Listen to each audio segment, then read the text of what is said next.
सबसे पहले झांसी की प्रेस और अपनी पार्टी के नेताओं का बहुत धन्यवाद देता हूं। और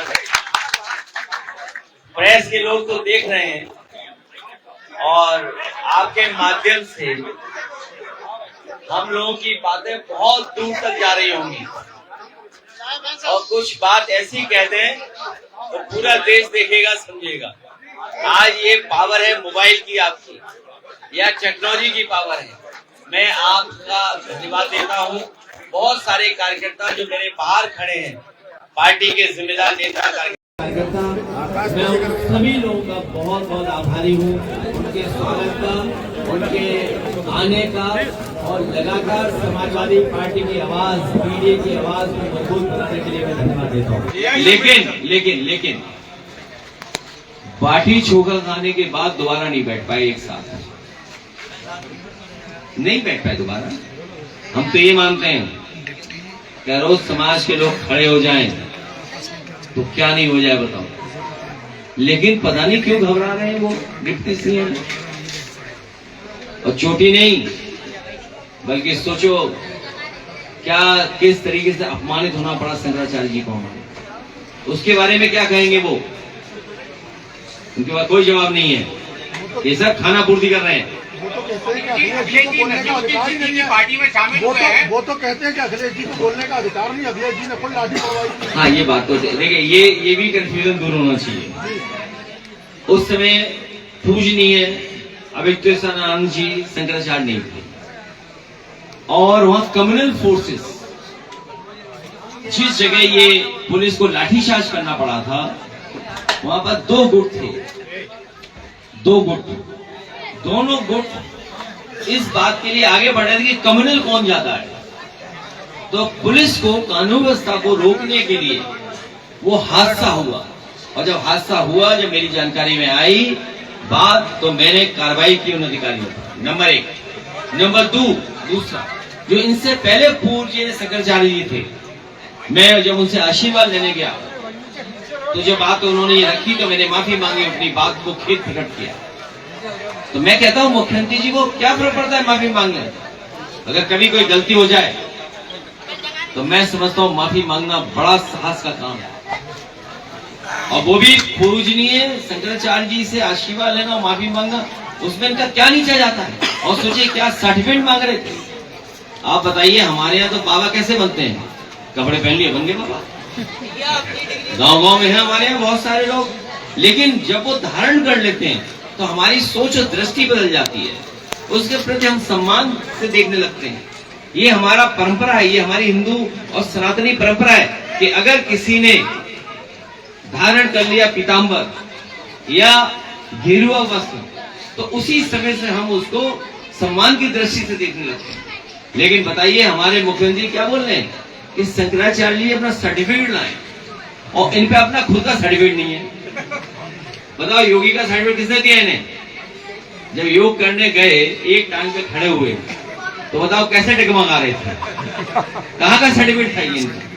और फिर 2 जगह से हमने पढ़ा है, एक गीता से, कि गीता में ये कहा गया है कि माया में रहकर के माया से जो दूर हो और दूसरे का दुख अपना दुख समझे, वो योगी है। बताओ, ये दूसरे का दुख अपना दुख समझते हैं? इन्हें खुशी मिलती है अगर दूसरा आदमी दुखी है। अगर बुलडोजर से घर टूट रहा हो तो मुख्यमंत्री आज में बड़ा खुश होते हैं कि देखिए आज मैंने घर तोड़ दिया किसी का।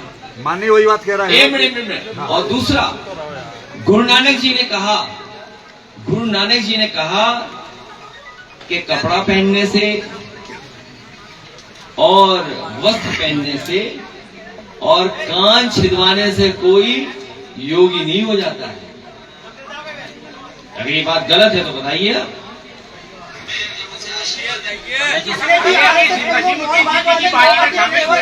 क्या आजम खान का रिप्लेसमेंट नसीमुद्दीन सिद्दीकी है?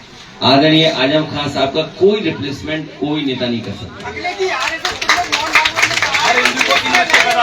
और एक मिनट में, आदरणीय आजम खान साहब पर जो अन्याय हुआ है, या ये दीपक पे अन्याय हुआ है, कहाँ चले गए दीपक?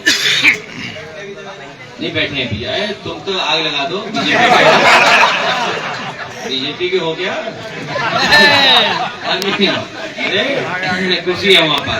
अभी लोग ज्यादा खड़े हो गए, पत्रकार क्या करें, छिप गए। आप बताइए, मोहम्मद आलम खान साहब पे झूठे मुकदमे लगे, सब झूठे मुकदमे लगे, आज तक उन्हें जेल में रखा हो जाके। इन पे लगे मुकदमे, कौन कारोबार नहीं कर सकता ये बताओ मैं आप, कौन कारोबार नहीं कर सकता? आप कारोबार करिए, जो कानून है वो हम मानेंगे। इन्हें सजा इस बात की मिलेगी, समाजवादी पार्टी को इन्हें सजा इस बात की दे रहे हैं कि समाजवादी पार्टी के, समाजवादी पार्टी इन्हें कमजोर कर दोगे, इन्हें अपमानित कर दोगे तो समाजवादी पार्टी कमजोर हो जाएगी। तो ये जो दूसरों के लिए गड्ढा खोदते हैं, याद रखना, जो लोग दूसरों के लिए गड्ढा खोदते हैं एक दिन अपने आप खुद गड्ढे में गिरते हैं। जो दूसरों के लिए कांटे बोते हैं एक दिन वो खुद कांटों में फंस जाते हैं। AI को लेकर के बवाल मचा हुआ है, देखिए AI समिट, वैसे हमारे मुख्यमंत्री AI के बारे में कुछ जानते नहीं है, AI के बारे में नहीं जानते। और जब दुनिया के डेलीगेट्स आए हों, दुनिया के बड़े बड़े राष्ट्रपति प्रधानमंत्री आए हों, तो हमें चीन का नकली रोबोट नहीं लाना चाहिए। आखिरकार ये गलती सरकार की हुई है, इतना अपमानित होना पड़ा। अभी कार्टून मैंने एक देखा जिसमें ये रोबोट है जो, वो हमारे मेक इन इंडिया के शेर को दौड़ा रहा है। बताइए, चीन को दिखाना पड़ेगा। और उसके बाद जो और हंगामा हुआ है, इसके पक्ष में मैं नहीं हूं। ये सरकार झूठ बोलती है, सरकार धोखा देती है, वो अलग बात है, वो हम अपने इंटरनल उसमें लड़ लेंगे। अब तो पूरा देश जान गया कि बीजेपी झूठ बोलती है, इसलिए कोई इस देश को सही रास्ते पे ले जा सकता है, कोई देश के लोकतंत्र को बचा सकता है, समाजवादी व्यवस्था को बना सकता है और सेक्युलरिज्म के फैब्रिक को मजबूत कर सकता है, तो हमारा समाजवादी विचारधारा है। यही जो कभी बाबा साहब भीमराव अम्बेडकर जी, डॉक्टर राम मनोहर लोहिया, जयप्रकाश जी और नेताजी से लेकर के तमाम नेताओं ने इस आंदोलन को आगे बढ़ाने का काम किया। जो समाजवादी विरासत में हम लोगों को विचार मिले हैं, इस आने वाली पीढ़ी को हम लोग लेकर के जाएंगे। कल हमें सुना कि मुख्यमंत्री बिष्ट जी समाजवाद के बारे में पूछ रहे थे, वो जानते ही नहीं समाजवाद क्या है। वो AI पे बात कर रहे थे। AI जब हमारी राजमाता अहिल्याबाई देवी का, अहिल्याबाई जी का जो वहां उन्होंने तोड़ा घाट और मंदिर, तो पूरे के पूरे PDF समाज के लोग खड़े हो गए सरकार के खिलाफ। सरकार कह रही है वो AI से बना दिया। बताओ, हमारे मुख्यमंत्री को पता ही नहीं AI क्या है। जो मोबाइल ही चला सकता वो AI की बात क्या करेगा बताओ। आज सुनने में चिप का शिलान्यास करने जा रहे हैं। ये कहीं चिप्स वो वाली ना समझे हमारे मुख्यमंत्री, दूसरी वाली चिप्स। तो सोचिए ये हालत है उनकी। अब जा रहे जापान, जब समय हो गया खत्म। अब वो गाना सुनी लेना YouTube पे, जाना था जापान, पहुंच गए।